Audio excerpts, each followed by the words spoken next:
Secondary memory devices आपण बघतो आहोत आणि त्याच्यामध्ये आपला फर्स्ट झाला तो हार्ड डिस्क, सेकंड झाला तो फ्लॉपी. बरोबर. डायरेक्ट ऍक्सेस मध्ये आपण हे दोन टाईप पाहिले.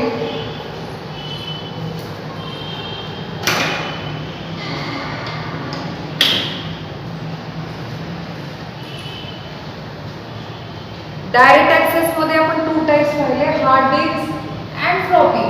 हार्ड डिस्क मध्ये मेटलचा वापर केला जातो. डिस्कसाठी आपण पाहिले using metals for plates and coating with metallic oxide. Floppy मध्ये पाहिलं आपण की फ्लेक्झिबल प्लास्टिक वरून फ्लॉपी हा शब्द आलेला आहे. ब्लॅक कलर मध्ये असते.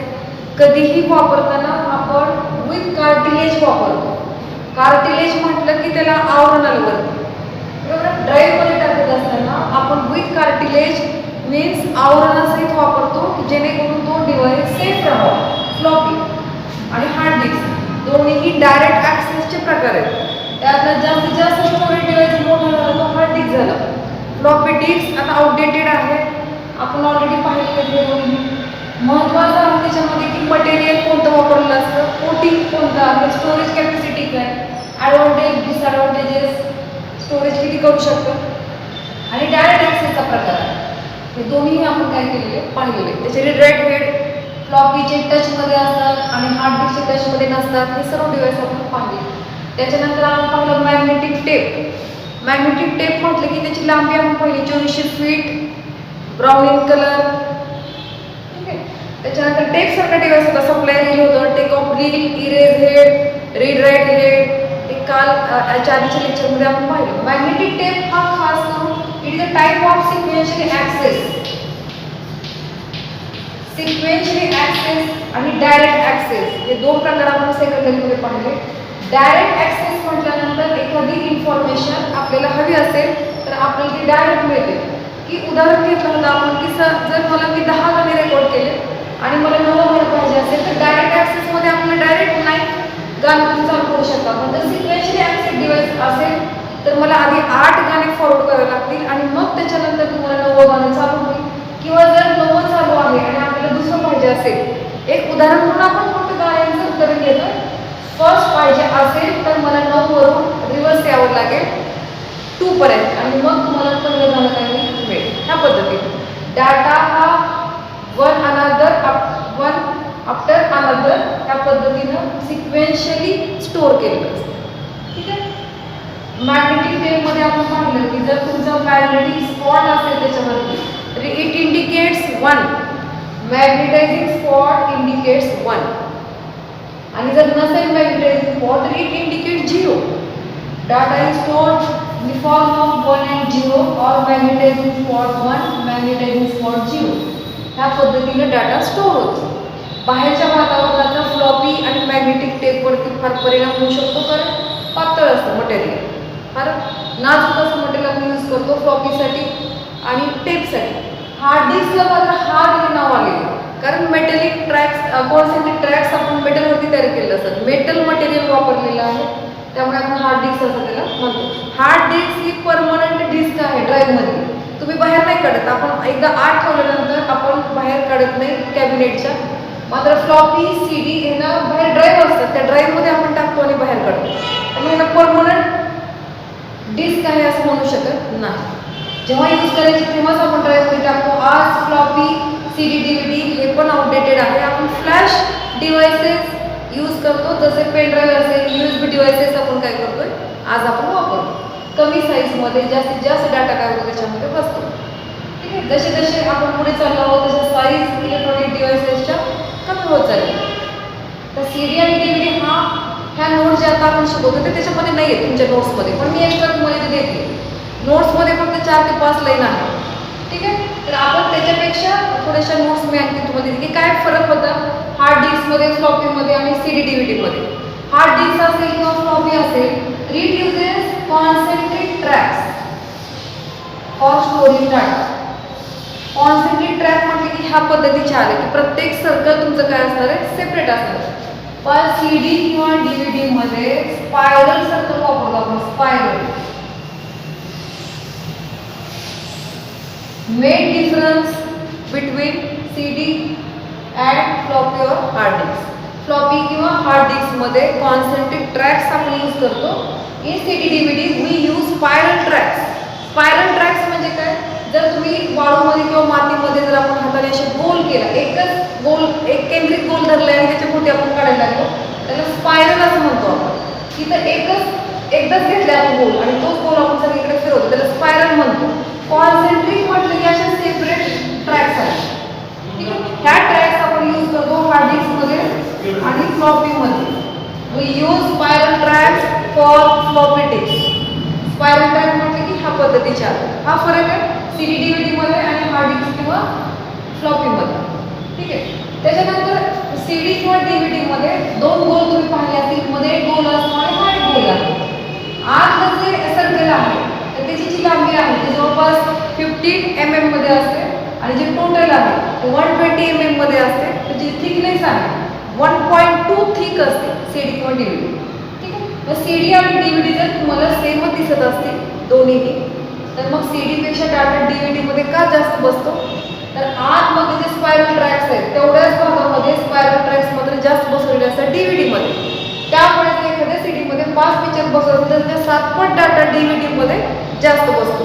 आणि DVD नंतर परत ज्या डिस्क आल्या होत्या त्यामध्ये ब्लू डिस्क, त्याची कॅपॅसिटी DVD पेक्षा 7 पट जास्त होती, पण आपण जास्त काही यूज केलेलं नाही आहे कारण CD DVD वापरेपर्यंत परत USB डिव्हाइसेस चालू झाले, आपण फार कमी वापरले.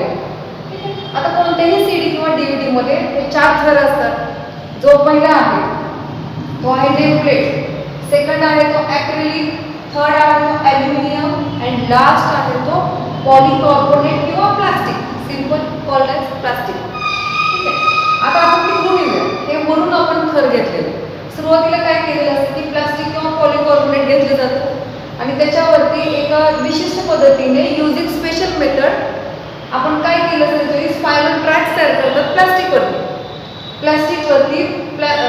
स्पायरल ट्रॅक तयार होतात. एक इम्प्रेसिव्ह विशिष्ट पद्धत असते, स्पेशल मेथड आहे. त्या मेथडच्या साहाय्याने प्लास्टिकवरती स्पायरल ट्रॅक तयार करतात. त्या स्पायरल ट्रॅकवरती परत ॲल्युमिनियमचा एक पातळ थर दिला जातो, कोटिंग विथ ॲल्युमिनियम मटेरियल. ठीक आहे, त्याच्यानंतर मग ॲक्रेलिक असतं वरती की जेणेकरून आतली तुमची माहिती काय राहायला पाहिजे, सेफ राहायला पाहिजे. आणि ॲक्रेलिक वरती नंतर लास्टला नेम प्लेट असते. जर तुम्ही CD DVD घरी आणली असेल तर त्याच्यावरती बघा असे चित्र चिटकवलेले असतात वरती, त्याला नेम प्लेट असं म्हणतो. मग ती तुमची इंग्लिशची CD DVD असू शकते, शाळेची असू शकते, एखाद्या कंपनीची असू शकते, गाण्यांची असू शकते, फिल्मची असू शकते. जे नाव आपल्याला लिहायचं ते सर्वात वरती ज्या पट्टीवरती टाकलेलं असतं त्या पट्टीला नेम प्लेट असं म्हणतो आपण. ते ओळखायला यायला पाहिजे CD कशाची आहे. ठीक आहे, तर अशा पद्धतीने 4 थर तुम्हाला CD मध्ये पण मिळतील आणि DVD मध्ये पण मिळतील. Name plate, acrylic, aluminium and last plastic और पॉलीकार्बोनेट. सेम थर. सुरुवातीला प्लास्टिक किंवा पॉलीकार्बोनेटचा यूज केला जातो, त्याच्यावर स्पेशल मेथडनी स्पायरल ट्रॅक्स केले जातात. त्याच्यावरती परत ॲल्युमिनियमचं कोटिंग आहे, थर दिला जातो. त्याच्यावरती परत ॲक्रिलिकचं कोटिंग आहे की जेणेकरून माहिती किंवा information all store data safe राहतो. लास्ट असते ती तुमची असते ती नेम प्लेट, ज्याची CD DVD आहे त्याची नेम प्लेटवरती टाकलेली. आता जो डाटा स्टोअर होणार आहे, आतापर्यंत आपण पाहिले की CD तुमचं काय हार्ड डिस्क असेल, फ्लॉपी असेल आणि टेप असेल, तर मॅग्नेटायझिंग स्पॉट आपण पाहिले की डाटा कसा स्टोअर होतो स्पॉटच्या साह्याने. 1 डॉट असेल तर 1, नसेल तर 0. CD किंवा DVD मध्ये ही मेथड थोडीशी चेंज होते. Data stored by pits and land. Pits and land. Land म्हणजे आपण सपाट पृष्ठभाग ज्याला म्हणतो त्याला लँड किंवा फॉल असं म्हणतात, सपाट भागात. आणि जर उंचवटा असेल त्याला पिट्स असं म्हटलं जातं. ठीक आहे, उलट जर पकडलं तुम्ही तर ह्या पद्धतीने दिसेल. ठीक आहे, तर लँड्स अँड पिट्सच्या साईड म्हणजे 1 किंवा 0. पिट्स असेल, pit indicate 1 and land indicate 0. Data is stored by pits and land means 1 and 0. Binary digit 0 and 1. ह्या पद्धतीने डाटा काय केला जाईल, स्टोअर केला जाईल. हा मेन फरक आहे हार्ड डिस्क, फ्लॉपी आणि CD DVD मधला. CD मध्ये डाटा बायनरी स्टोअर होतो 0 किंवा 1. हार्ड डिस्क मध्ये आणि फ्लॉपी मध्ये आपण पाहिलं की मॅग्नेटायझिंग स्पॉटच्या साहाय्याने काय केलं जातं, डाटा स्टोअर. ठीक आहे, तर हा फरक झाला. आता त्याचे जे टाइप्स आहेत, सीरियल असेल, त्याच्यानंतर CD रोम आहे, त्याच्यानंतर CDRW आहे. तर मिनिंग काय? CDR means it writes only once. CDR means it writes only once.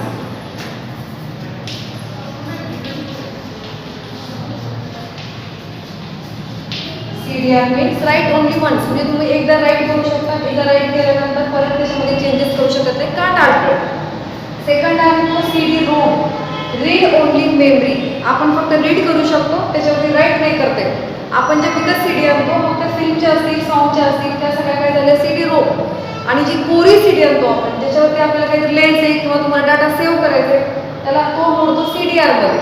आणि एकदा त्याच्यावरती राईट केल्यानंतर तोही परत CD रोम म्हणूनच काय होतो, ऍक्ट होतो. त्याच्यानंतर CDRW म्हणजे काय? तुम्ही राईट पण करू शकता, रीड पण करू शकता. आधीचा डाटा तुम्हाला इरेज करायचा असेल तर इरेज करते, पण त्याच्यावरती नवीन भरते, त्याला CDRW असं म्हटलं जातं. रीड अँड राईट हे फक्त राईट, आणि एका राईट केल्यानंतर परत तो रोम सारखाच आपल्याला यूज करता येते. सेकंड आहे तो CD रोम. ह्या नोट्स आपल्याला आपल्या नोट्समध्ये आपण दिलेले नाही, तर अगदी 3 ते 4 लाईनमध्ये दिलेले आहे. तुम्ही एक्स्ट्रा किती पण त्याच्यामध्ये जर ह्याच्यावरती क्वेश्चन आला 3 मार्काला लिहू शकतो, तर तुम्ही कितीही त्याच्यावरती तुम्ही लिहू शकता. जे तुम्हाला माहिती असेल, इन्फॉर्मेशन असेल, तुम्ही याच्यामध्ये कितीही ॲड आपण करू शकतो. CD आणि DVD लक्षात आलं का? साईज सेम असते, पण DVD मध्ये डाटा का जास्त बसतो, तर स्पायरल ट्रॅक मधलं अंतर जे असतं ते DVD मध्ये कमी आहे. त्यामुळे तेवढ्याच साईजमध्ये ट्रॅक जास्त बसतात DVD मध्ये, आणि मग डाटा हा 7 पट जास्त बसतो CD मध्ये, CD पेक्षा DVD.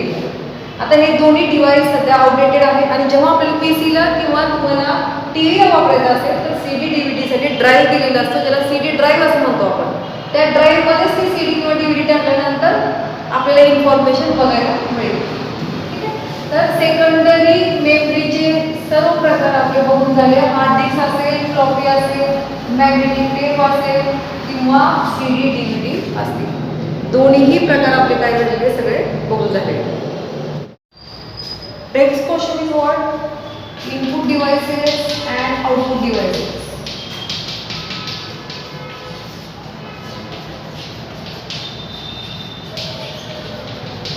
त्यामध्ये आपण बघणार आहोत आज काही इनपुट डिव्हाइसेस, आणि नेक्स्ट लेक्चरमध्ये आपण राहिलेली बघूया. ठीक आहे. आता इनपुट डिव्हाइसेसमध्ये तुम्हाला माहिती झाली की आपण काय वापरतो. आपण फर्स्ट क्वेश्चनमध्येच ते पाहिले इनपुट डिव्हाइसेस. नॉर्मली जे नेहमी आपण यूज करतो ते आहे ते कीबोर्ड, आणि सेकंड आहे तो माऊस. हे आधी बघू आणि मग आपण काय करू नंतरचे. आता इथं अपेक्षित काय आहे ह्या क्वेश्चनमध्ये, तर तुम्ही जे काही लिहा त्याच्याविषयी आपल्याला 2 ते 3 लाईन काय करायचं आपल्याला वाटतं. तुम्ही इथं तुम्हाला काही बंधन नाही, तुम्ही कितीही जे काही तुम्हाला माहिती असेल ते तुम्ही सगळे लिहू शकता. ठीक आहे. तर फर्स्ट आपण बघूया माऊस. साधारण ह्या पद्धतीचं डिव्हाइस.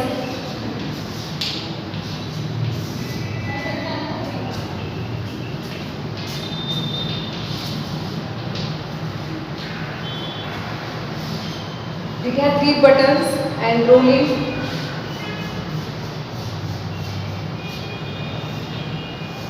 ह्या पद्धतीचं माऊस तुम्हाला दिसेल. त्याच्यामध्ये टाईप पाहिले म्हटलं तर विथ वायर आहे, वायरलेस आहे, ऑप्टिकल माऊस आहे, कितीतरी आपल्याला प्रकार देता येतील. 3 बटन्स असतात मेन वरती, लेफ्ट राईट, आणि मध्ये क्लिक करण्यासाठी एक बटन, खाली रोल किंवा त्याला फिरण्यासाठी एक खाली चाकासारखं व्हील टाईप दिलेलं असतं खाली.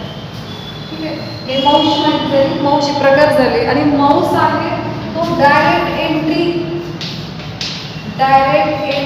इनपुट डिव्हाइस असं म्हटलं जातं. डायरेक्ट एंट्री इनपुट डिव्हाइस किंवा पॉइंटिंग डिव्हाइस असं पण म्हटलं जातं. Pointing device, direct entry input device किंवा पॉइंटिंग डिव्हाइस. याच्या सहाय्याने आपल्याला कर्सर डायरेक्ट तुम्हाला मॉनिटरवरती काय करता येतो, घेता येतो. त्यामुळे ह्या डिव्हाइसला डायरेक्ट एंट्री इनपुट डिव्हाइस असं म्हणलं. तुम्ही माऊस हलवला तर तुमचा कर्सर पण वरती काय होतो, चेंज होतो. 2 नाव आहेत, डायरेक्ट एंट्री इनपुट डिव्हाइस किंवा पॉइंटिंग डिव्हाइस. इथे 3 button, left right and centre, आणि खाली जे दिलेलं असतं तुम्हाला तर ते व्हील टाईप मटेरियल असतं की जेणेकरून तो रोल व्हावा सगळीकडे. ठीक आहे. माऊसचे प्रकार सांगता येतील. जे काही तुम्हाला माऊस विषयी माहीत असेल ते तुम्ही इथं कितीही माहिती त्याची लिहू शकता. तुम्ही डायरेक्ट कर्सर किंवा पॉइंटर तुम्हाला मॉनिटरवरती हलवता येतो. तुम्ही तुम्ही राईट क्लिक केल्यानंतर काय होतं, लेफ्ट क्लिक केल्यानंतर काय होतं, तुम्हाला कितीही माहिती तुम्ही तिथं लिहू शकता Mouse. Second device of input is keyboard.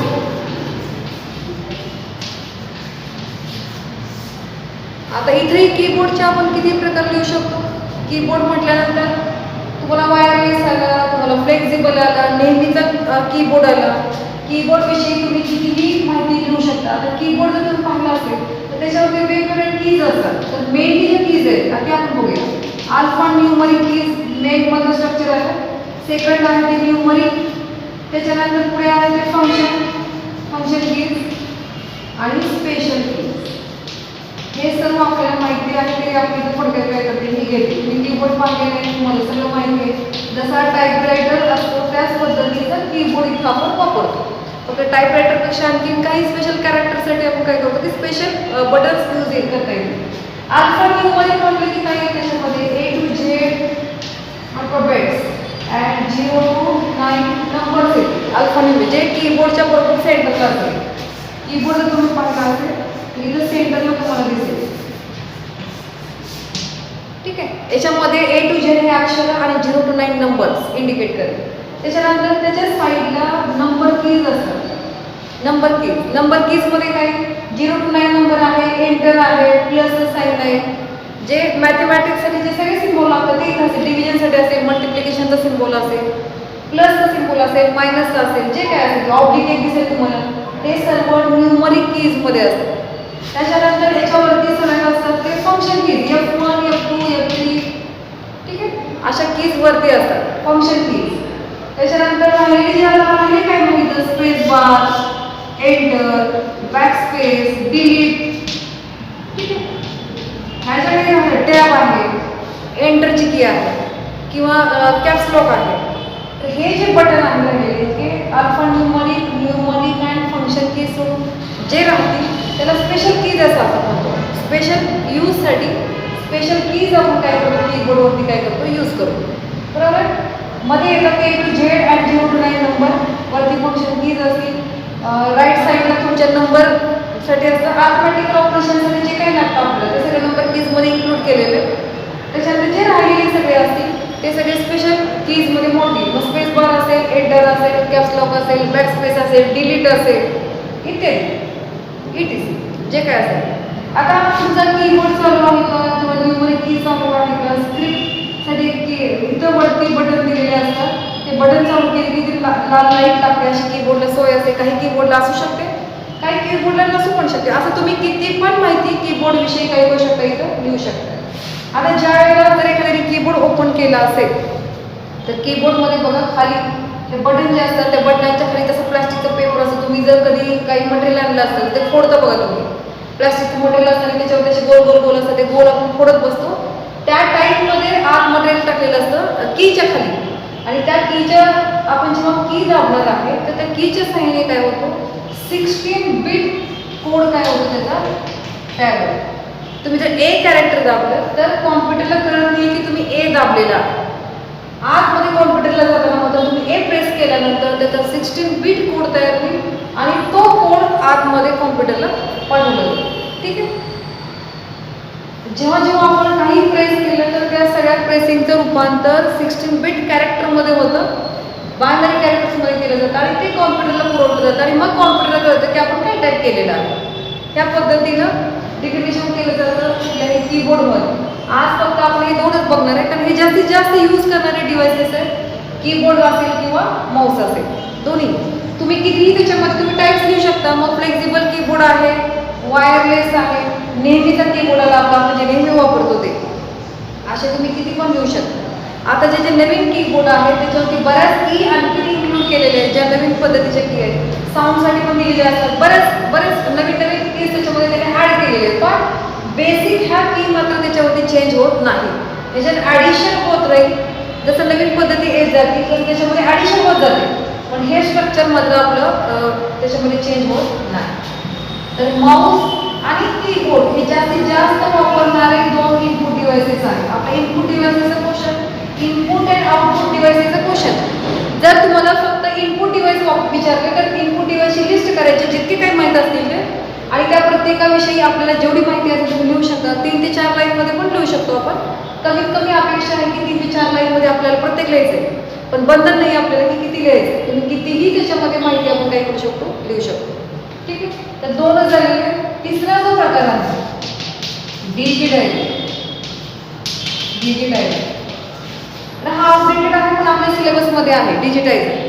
तर तुमचे डॉक्युमेंट्स असतील, इन्फॉर्मेशन असेल, स्पेशल कॅरेक्टर असतील, तर याचं डायरेक्टली रूपांतर डिजिटल डाटामध्ये करण्यासाठी ह्या डिव्हाइसचा उपयोग व्हायचा.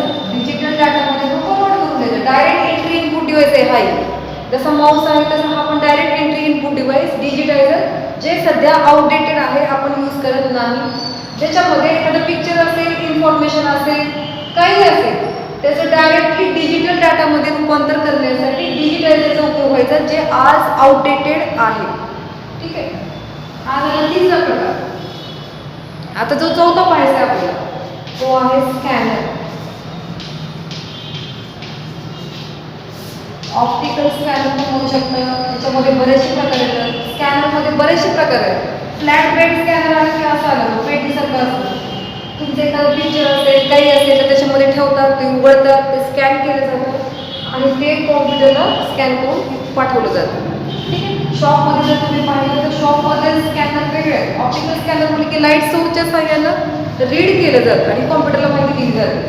जे तुम्ही कुठेही शॉपमध्ये पाहिजे असेल तर ते किमतीच्या स्टिकरवरती स्कॅन करतात आणि स्कॅन केल्यानंतर ती माहिती कन्वर्ट होते कोडमध्ये. तो कोड त्यांनी कॉम्प्युटरला पाठवलं जातं. ह्या पद्धतीने एखादी माहिती काय केली जाते, रीड केली जाते.